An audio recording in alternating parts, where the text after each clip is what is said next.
నా ప్రియమైన బిడ్డా, నీవు భయంతో జీవిస్తున్నావా? నీ హృదయం తెలియని ఆందోళనతో నిండిపోయిందా? భవిష్యత్తు గురించి కలతపడుతున్నావా? విను, నేను నీతో మాట్లాడుతున్నాను. భయపడవద్దు, ఎందుకంటే నేను నీతో ఉన్నాను. కలవరపడవద్దు, ఎందుకంటే నేను నీ దేవుడను. నేను నిన్ను బలపరుస్తాను. నేను నీకు సహాయం చేస్తాను. నా నీతిమంతమైన కుడిచేతితో నిన్ను నిలబెడతాను. నీవు ఒంటరివాడివి కాదురా. నీవు ఎదుర్కొంటున్న సమస్యలు నిన్ను కూల్చడానికి కాదు, నిన్ను బలపరచడానికి.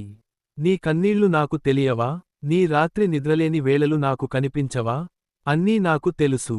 భయం నీ మనసును పట్టుకున్నా, నా ప్రేమ భయాన్ని తొలగిస్తుంది. నా సమాధానం నీ ఆందోళనను శాంతిగా మార్చుతుంది. ఈ రోజు నుండే నీ జీవితంలో మార్పు మొదలవుతుంది. నీవు భయంతో కాదు, విశ్వాసంతో నడుస్తావు. నీవు కూలిపోదువు, నీవు నిలబడతావు. ఎందుకంటే నేను నీతో ఉన్నాను. ధైర్యంగా ముందుకు సాగు. నీ రేపు నా చేతుల్లో సురక్షితం. శాంతితో ఉండు, నేను నీ దేవుడను.